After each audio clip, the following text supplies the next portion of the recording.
All right, joining us now with reaction, civil rights attorney Darryl Parks and Turning Point USA communications director Candace Owens is in studio. So great to have you. I'm so glad. You actually are part of this story. Kanye first defended you.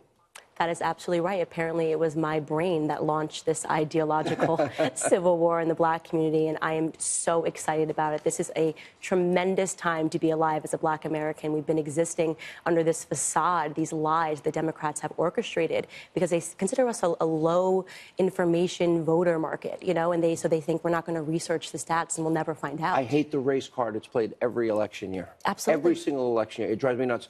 You know, 14 states, Darryl, now have record low unemployment, record low. Black Americans, record low. Hispanic Americans, record low. Women in America, record low. Unemployment records. That is since Donald Trump was elected president of the United States. Is that good for America? Obama had 8 years, 13 million more Americans on food stamps, 8 million more Americans in poverty. That was his legacy. Who's doing a better job? Who's doing a better job?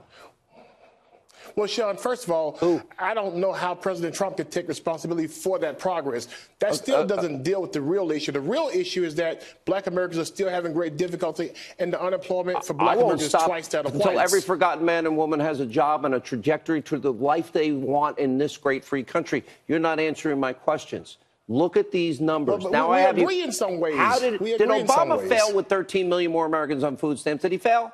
Did he fail with 8 million more in poverty 8 years later? No, he did not fail at all. He did not fail at all. I think what he did was he made Black America a focus. What I want to see, though, is President Trump to show us that Black America is a priority for him and to have specifics as to how he plans to do that. There are issues of mental health, he's education, skating around the issue, healthcare. and it's okay. I actually like when they do this, have these delusional responses. Just admit that the Blacks are doing better under the Trump presidency. That's totally fine, but it's this refusal to admit it, and Blacks are going to start doing the research, and they're going to start seeing what's going on. I have been frustrated. Al Gore, Republicans don't even want to count you in the census, or, you know, the change in tone and cadence before predominantly Black American audiences, I always felt was insulting.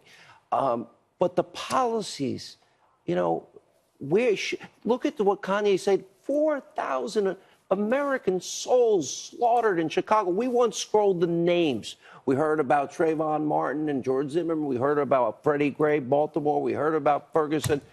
I scrolled the names. We never heard of these 4,000 people shot and killed. Well, listen, that's because Chicago is run by Democrats, and they never want to hold up a mirror to what they're doing, so that's why we never heard those names. 4,000, that's exactly right. That's the exact same number, about the same number of Americans that were slaughtered in the Iraq War. Right? It's a war zone. And Trump offered to send the National Guard, and the Democrats majorly opposed him. So what it comes down to is Trump is trying to be effective there, and we're seeing that we have so many great results in Black America because of him. What do you say to Darryl? But Sean, let me say this, though. I think I want to hear from our president to tell us that something about Black America is a priority for him tomorrow. I would love to hear him focus on mental health, education, health care. Those are issues that he can help us with tomorrow. Yeah, Obamacare worked out great for everybody. Those issues. Well, look, it sounds like they're signing up for 8 years of Trump. That's what it really comes down to, because he's doing a great job, the numbers are better, and he needs more time in office to continue to do an amazing job. So it sounds like you're almost aboard the Trump train, which makes me feel happy. We're agreeing on something here. Well, let me say something. I want to see Trump be successful because this is our country, but I don't think he is focusing on the issues that really affect Black America. I hope he would, though. So then you must agree that Obama was not focusing whatsoever on the issues that were affecting Black America if you don't think that Trump is right now, because the numbers are in and Blacks are doing better under his administration. I love President Obama, and I don't think we should spend any more time trying to put him down. I think it's important to show that things are a lot different, and it's important because for so long they have told us that because there was a Black president, this meant progress.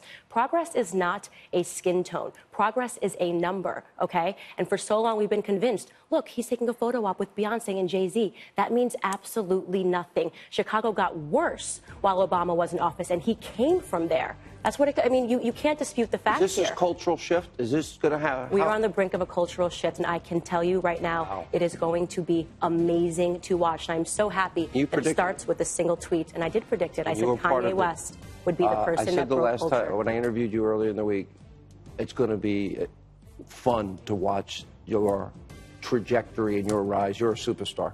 Thank you and it's so an honor much. to know you and have you. And I still like Daryl, even though we disagree on everything. Daryl, good to see you.